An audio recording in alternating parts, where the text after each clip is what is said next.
Now it's time for Richard Cowling.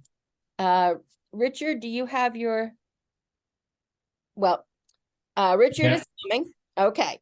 Um, Mhm. you can certainly find his biographical data in the guidebook. I'll just say that Richard Cowling is a welcome presence over the years for Rogerian science. We know him very well. Richard can easily fill an hour, but since he's only got 45 minutes, take it away, Richard. Thank you. I'm getting my slides up here. Make sure you see them. I'm trying to get you guys off the screen so it doesn't distract me. Okay, so I think of these presentations, and this is typical of all conferences, not unique to unique to the Rogerian conferences. I think we have a time allotted to tease you. And that's the way I'm thinking about this. So my goal is to tease you. That isn't very educational in terms of objectives, but I want to tease you into thinking more about this topic of, is there a place for the mystical and the science of unitary human beings? And I want to tell you some stories, very quick stories. A little dog was walking on a path with his owner behind him, and the owner noticed the dog ran ahead. And when the owner came around the corner, he saw the dog sitting down in front of a fawn, and they were mesmerized by each other.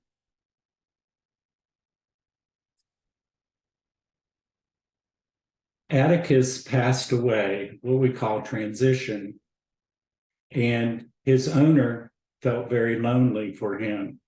He missed him being in bed with him at night. Before going to bed one night, he looked at Atticus' picture and kissed his fingertips and placed the fingertips on the photo. During the night, Atticus came to visit.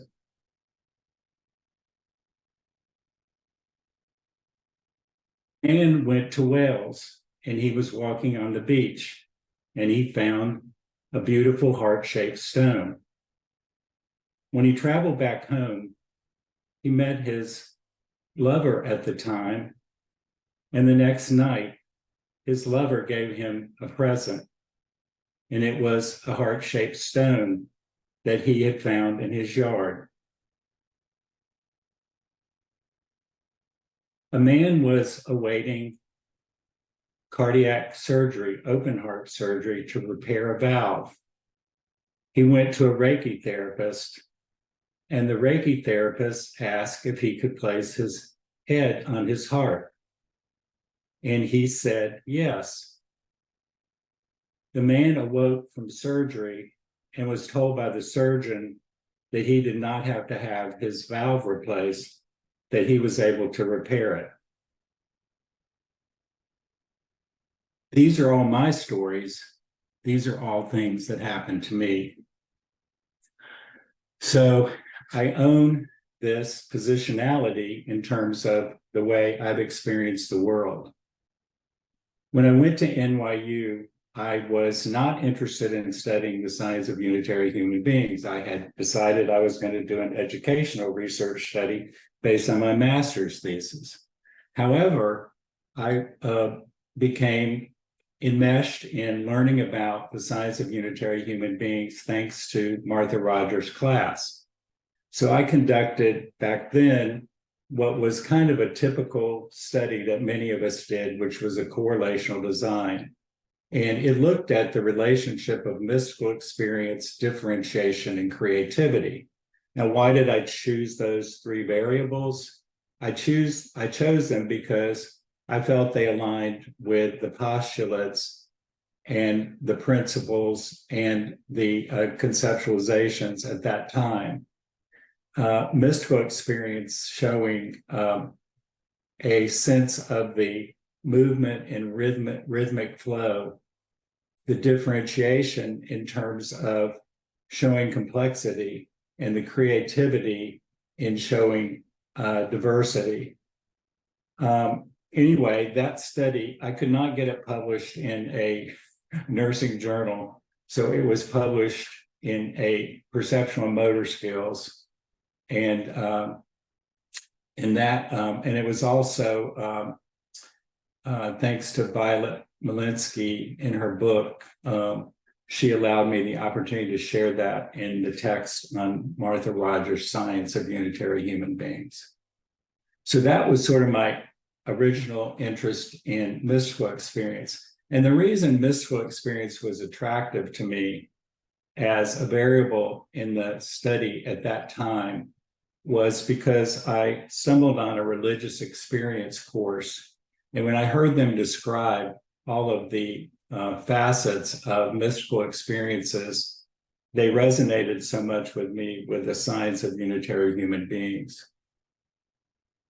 Some of the characteristics, and these are broad. Back then I was reading literature. You can see this literature is old, and it really is grounded all in the work of James. And these are some of the aspects of that are described by these authors who are non-Rogerians. It's described often in two forms, introverted and extroverted. And the introverted is described as unitary or pure consciousness. And you can see that it transcends space and time. And also this notion of the extrovert, where there's a sense of life and things beyond us. You know, and this captures to me this notion of the integrality between human environment fields. And then it was later described too as sort of a pure self, a universe beyond, again, this notion of being beyond space and time. These are some of the characteristics of people who have experienced mystical experiences. And you can see from these, there are shifts in energy. There's a shift in the quality of life. There is a sense of joyful impressions of the world and reaching what is called a higher reality. Oftentimes, ordinary concerns recede in their importance and things suddenly appear in a new light. And there is the occurrence of the emergence of new beliefs and values. And most oftenly, this deep sense, this intensified sense of love and compassion for others. Now, I'm bringing up this mystical experience questionnaire, not to say that I'm necessarily advocating this as instrumentation for the science of unitary human beings, but I'm using it. I often tell my students that when they look at instruments, to be sure to look at the items and what are the items in a scale. And the reason I'm presenting it to you is I just wanted to show you some of the qualities of mystical experiences that are evident in this scale. So the scale has been developed over time. I used a different scale. There's been a lot of development in this since my original work. But you can see, again, if you look at this list of characteristics of these of a mystical experience, you can see the resonance. I feel the resonance with the science of unitary human beings. So these are assumptions I make when I say that there is a place for mystical experience in the science of unitary human beings. And they go back to these central notions that Rogers articulated. And you're going to see throughout this presentation, I refer to Rogers. I refer back to that 92 article because that's my source of looking for alignment. So, one of these is, of course, the integrality of fields. And you can see that what is experienced, perceived, and expressed, in my view, is always a manifestation of the patterning. And that patterning reflects wholeness. So in my, I remember Martha talking about the relative presence, and we are all at once relatively present in manifesting the mystical. So this is an assumption so that you don't segregate this into extroverted and introverted kinds of experiences. And then it's very important to embrace and understand the conceptualization of pandimensionality described by Rogers as we don't become pandimensional. So this is not about, mystical experiences are not about becoming pandimensional. They may be, and I believe, a way of perceiving reality that is pandimensional. So these are some of the various experiential qualities associated with mystical experiences, and I call them mystical manifestations of unitary pandimensional patterning. So you can see there's a sense of releasing from our ordinary common kind of understanding of reality to becoming more attuned to the notion of no boundaries. There's a sense that we aren't separate, that we are connected. You know, integrality becomes a reality in the sense of this experience. And there's a sense of unity. There are insights and experiences that go beyond our normal waking kind of state in common understanding.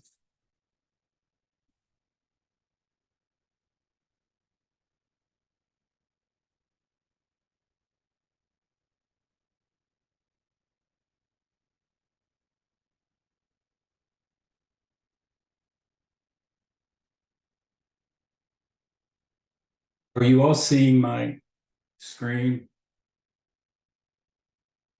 Yes, I see it. Okay, something popped up and I'm having trouble now moving okay.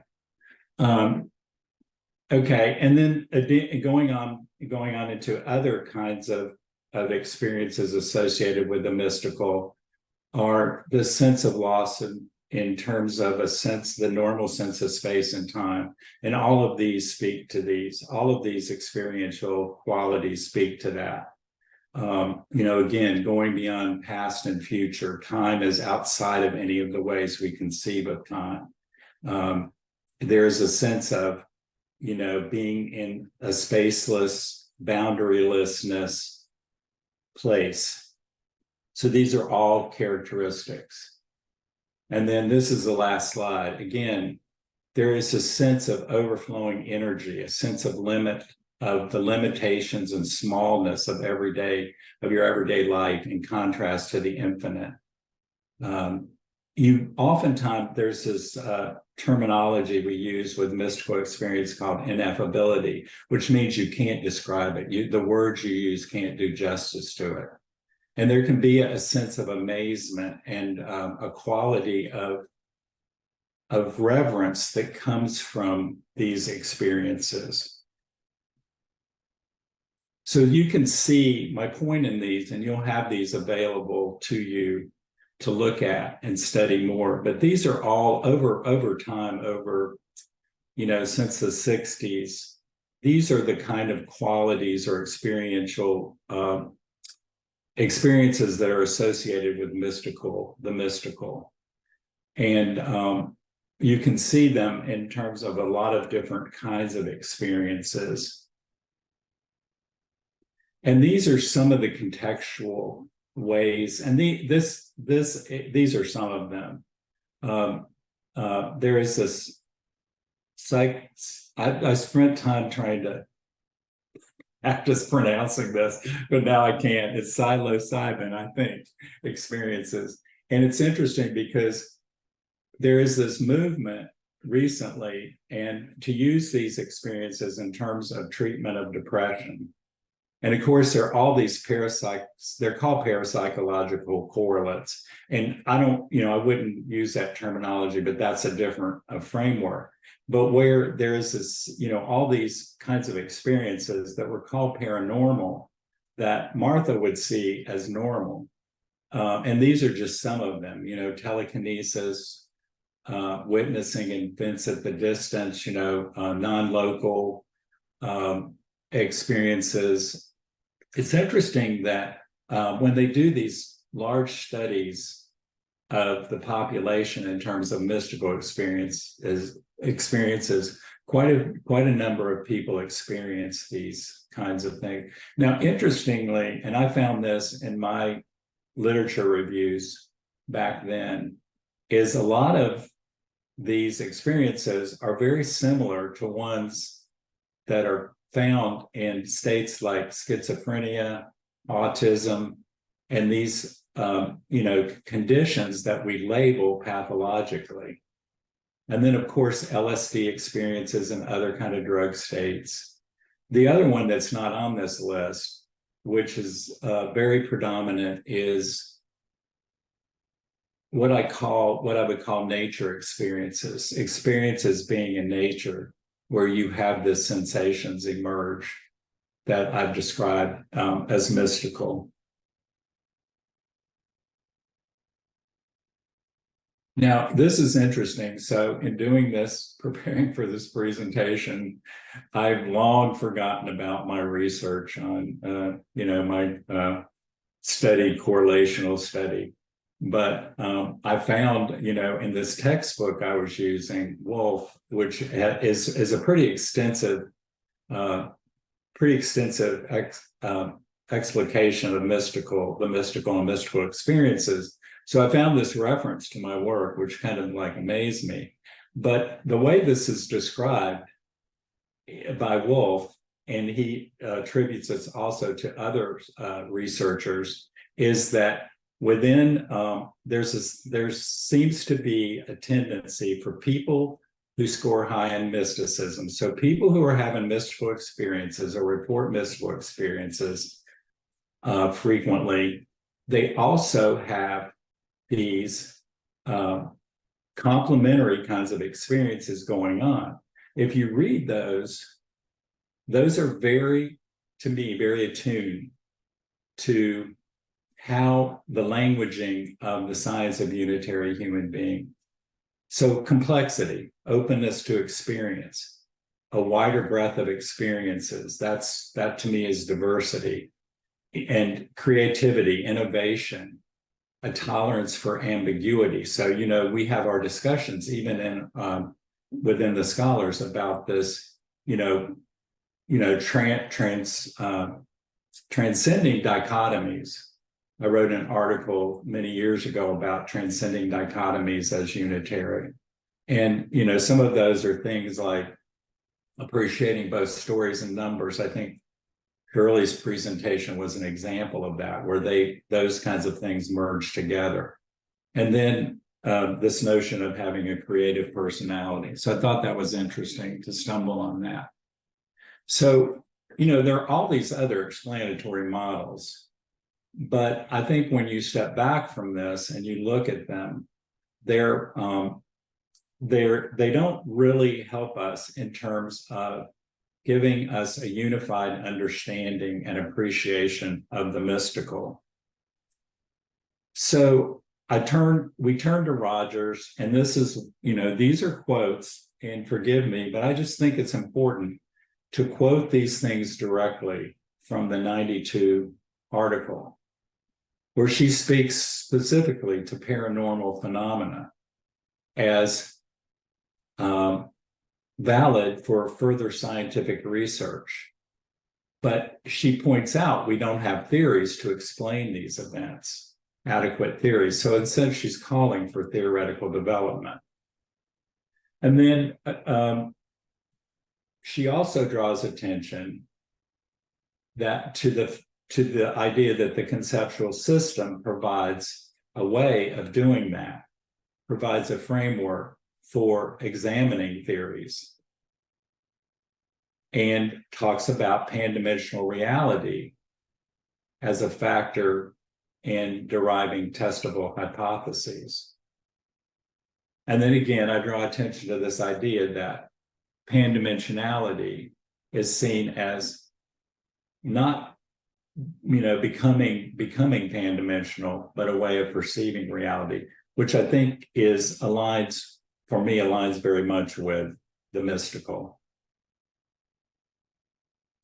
So these are some of the types of experiences specifically that Rogers called out, but we can think of many, many others that, they're very, very complex phenomena that aren't understood, that are often called, often grouped together in what we call parapsychology and minimized for their importance. But these are some specifically that she called out, like deja vu, precognition, clairvoyance. And I remember her giving examples of these in the Science of Unitary, back then it was called Science of Unitary Man class. She called out some of these. She was prolific in providing examples from the media of different experiences that we should consider as valid. And then again, I mentioned these become not paranormal, but really normal within the science of unitary human beings. I think this is interesting that she called, and this is the praxis piece for me, how we might develop creative health services considering these phenomena. I recently finished a study I did looking at postings from nurses who participated in an online course. And although the course was based on mindfulness and meditation and the embodiment of mindful caring, I looked at the postings distinct from that particular conceptual framework and looked at them from a unitary appreciative inquiry perspective. And it was amazing the amount of reference to the miracles, what were called, most of the time it was called miracles that nurses either experienced or in terms of the working with their clients, their patients, their families, and sometimes in their own life, but they were reluctant to talk about them. And that article's been accepted with some revisions. So I'm working on those minor revisions, and that should come out in Advances in Nursing Science before too long, hopefully. And then also, Rogers called attention to healing modalities such as therapeutic touch. We can think of other.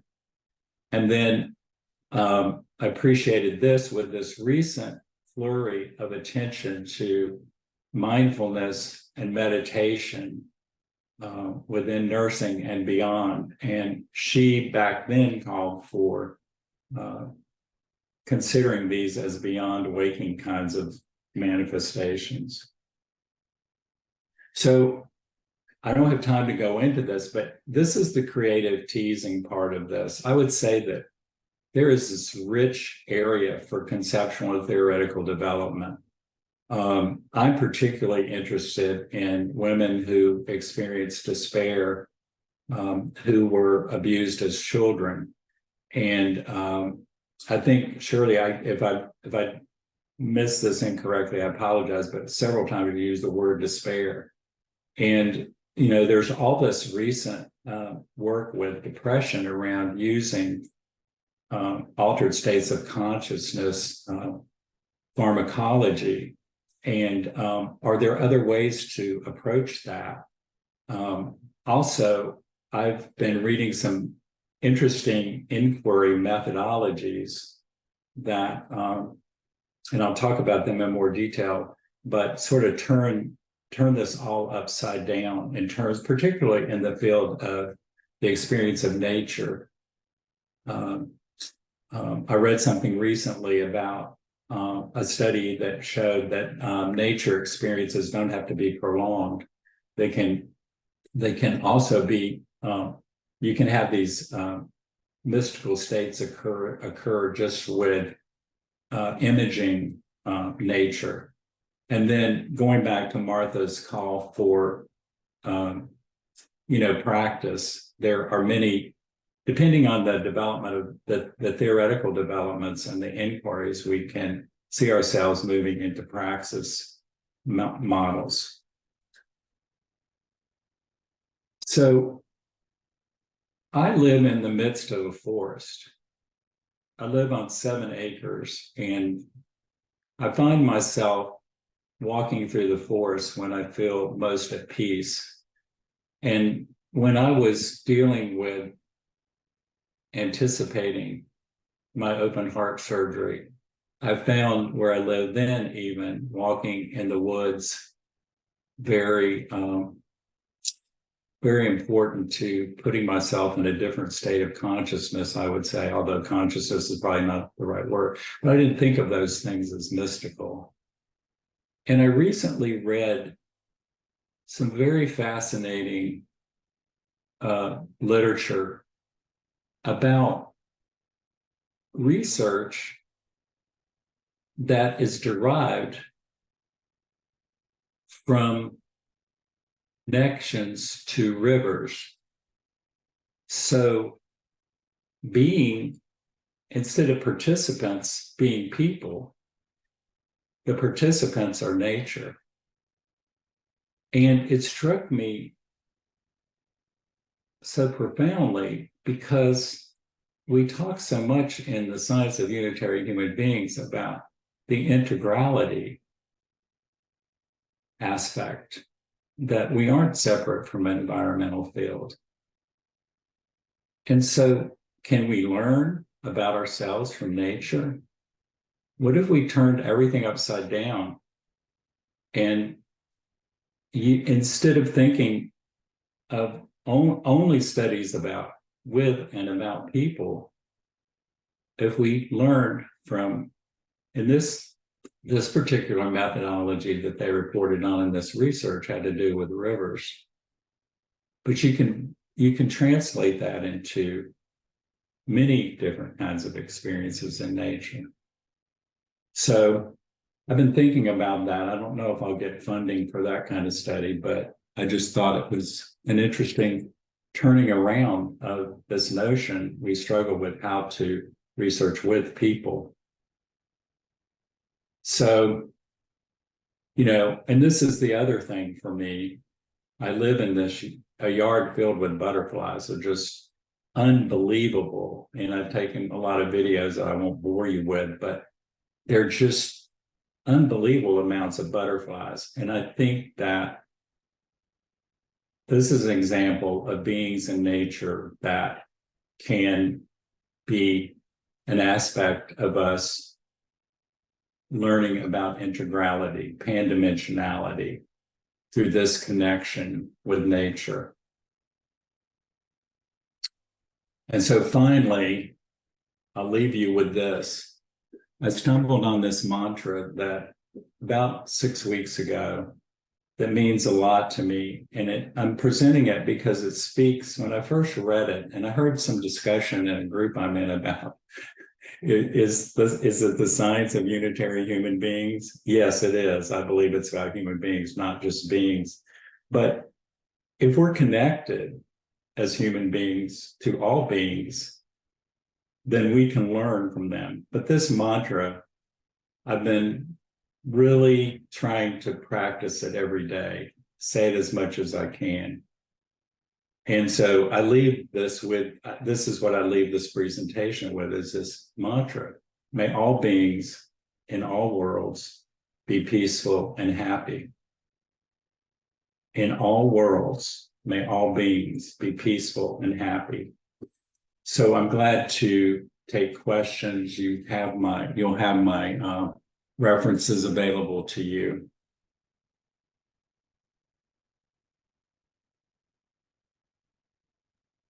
I think Mary has her hand up.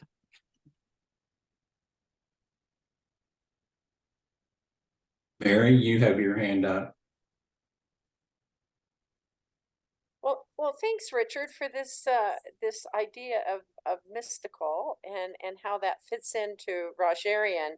I'm always intrigued by children and the way that they use mystical, because of course that's where I practice. But oftentimes it really bothers the parents when they bring, especially my kids with autism, when they bring the mystical into it, because this pan-dimensional way of viewing the world is abnormal, and we do tend to label it. So I would be curious from you, where do we go with this, and how do we research it? How do we get people to pay attention to this mystical? I'd like your thoughts about that. Yeah, I think that there's a lot of reluctance about it, and I think that if we could develop, if we could develop conceptualizations that incorporate mystical experiences, or even not even call them mystical, but draw attention to what is mystical in the patterning manifestations. And we could develop practice models. For instance, I think about a practice model, or I hear people I have several contacts with people who have lost adult children or had tragedies in their lives, and they turn to psychotherapeutic, psychopharmacology approaches that initiate these kinds of experiences, and they describe lifting from their despair or their grief from having these experiences. And if we could theorize those in terms of the science of unitary human beings, and I think we would provide new explanatory models and appreciations for what is going on. And we could also develop strategies, praxis strategies. They're not necessarily reliant on pharmacological approaches to these experiences. For instance, like the nature invoked kinds of experiences that are there that aren't talked about as much. When we get a pharmacological solution, that gets all the media, that gets all the attention, and that's is what gets used. Violet? Oh, hi, Richard. Thank you.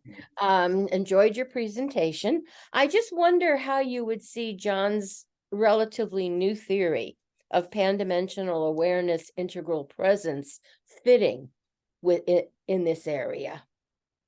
Yeah, I think that that is definitely one way of conceptualizing this too. I believe that encapsulates some of the aspects I was talking about in a conceptualization. And I read a little bit about that, but did not dive deep into it for this particular, presentation. But I do see the connection and the relevance of that kind of conceptualization of this. And I think that we're going to find that with some of these experiences like mystical, because it's so universal, that we're going to find many different ways of expressing it. And that's one that we could use in the science of unitary human beings.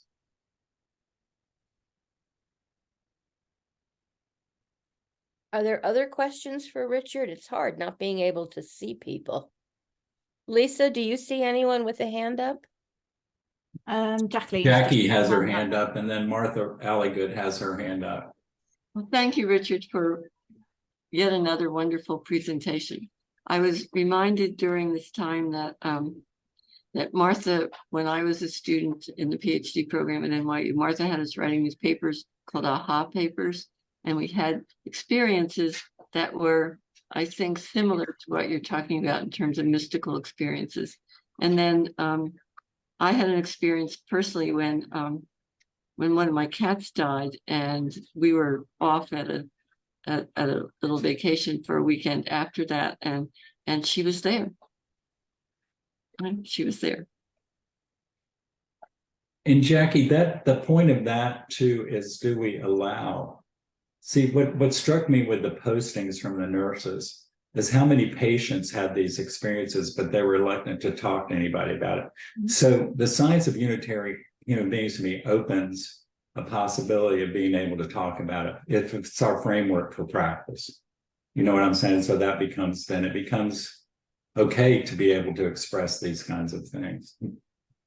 But it's the nurses were reluctant to talk about it, and they talked about they would never share this with their other nurse colleagues or their friends, or their other interprofessional people in the area they work. They just would not share these things because they would be considered non-scientific and relevant and so forth. Martha Alligood.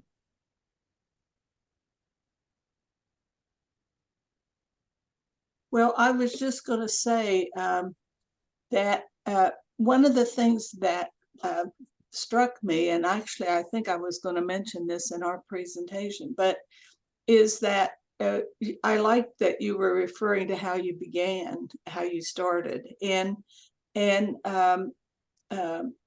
one of the things that hit me as we looked at things over time, that's what Jackie and I are going to talk about, it's how some things changed over time, was that there's about 10 years there that most of our studies were these correlational studies. I got curious about, well, what we were really doing was trying to see actually because these were beginning ones based totally in Rogers as much as we could. We were trying to see, if you study this, is there some support, some evidence that it really is there?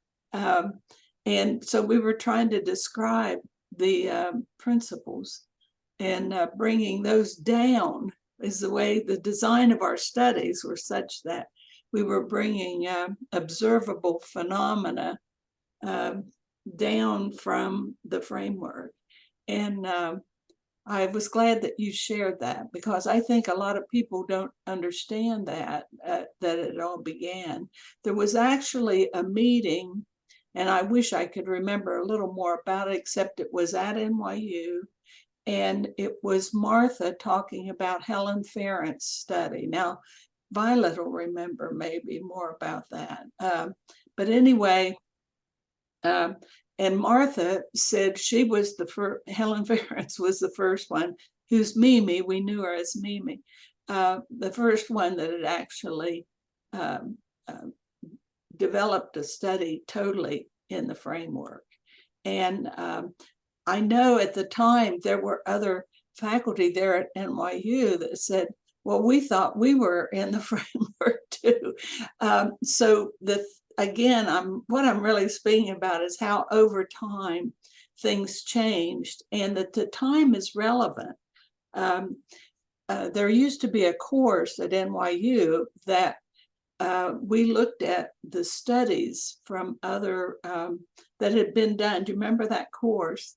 And Yeah. To me, that I remember that course and think about that a lot, where we looked at the Rogerian studies or the studies there at NYU over time, and as a good background for development of science and benefiting and working on this idea of building science. So again, I'm into this thing about framework over time and the relevance of that. And I remember sitting, there was beginning controversy about whether the instruments from other frameworks, from other theories were of relevance. And I remember, that the embedded fields test was what I used for differentiation. And, we don't have time to talk about it, but conceptually, it was very much like some of the ideas that Rogers was talking about, where you have complexity and then you can differentiate simplicity within complexity. You have both. And, I sat with John, and, I don't know if John recalls, but I sat with Martha a lot and, asked her. And, there was some point at which I kind of got this blessing, this is okay, move ahead. And I felt like I was okay. I never was happy with it. And during my dissertation defense, I got challenged by somebody from the philosophy department saying, this should not have been a quantitative study you did. This should have been something different. And, that's what, you know, that's what I had at the time. And I didn't have the grounding that I have now in qualitative and philosophical thinking that I have, although I got a lot at NYU. I did get a lot of philosophical thinking, but you know, I'm glad you're looking at the time frame because it matters. But I remember sitting with her and talking about this, and you know, like when she saw that, you know, I showed her the mystical experience. I stumbled in this religious experience course because I thought, well, they would talk about experiences nobody else was talking about in a psychology course or any other course. And you know, Well, and the that's other how thing is- Oh, go ahead. that's how I stumbled on, you know, this particular scale at the time. And so that's, you know, that's what I did. But now, you know, shifting again, our thinking in terms of new methodologies and epistemologies that we have available opens all kinds of doors. Oh, yeah, that's right. That's right. Well, anyway, I appreciated your presentation, and Thank you. and I like that you're looking over time, I guess is what I would say too. And Thank you. yeah, It's almost time Dottie. for our lunch break, but I see Dottie Jones. No, I just, John, I was interested, and I think you spoke to this about the relationship and the nurse-patient encounter, because I think nurses help create the environment to allow a lot of this to happen when people are in, you know, critical situations. And there's that intentional openness to the whole experience for both the patient and the nurse. And they mutually really engage in something very powerful. And I think you alluded to that. And I think there's a critical piece to that. And the science provides the framework for it.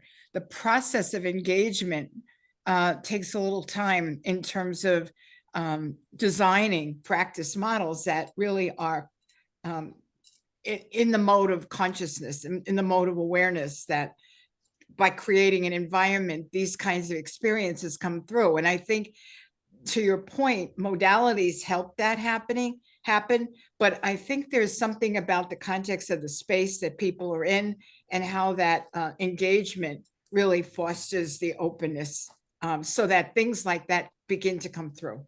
Yeah, and what I would say about that, you know, in line with your thinking, these nurses in the study I did, and I mean, there were like 120 that described these experiences. They had no framework for it. They had no framework. Yeah. And I don't mean even Rogerian. They didn't talk about it in terms of a framework. They couldn't contextualize it in terms of a framework for nursing, and that's, you know, I remember Jackie asked me at one meeting, she said something about, she asked us all something about, how do we know what we did was nursing? And, you know, I don't know what I said. I went back to how I discovered nursing and how I didn't have a framework to understand it. And I knew it was nursing when I discovered Rogers, because I contextualized what I experienced in terms of a framework, and it had meaning for me, deeper meaning. So anyway, I think that's kind of along the lines of what you're saying. Thank you, Richard.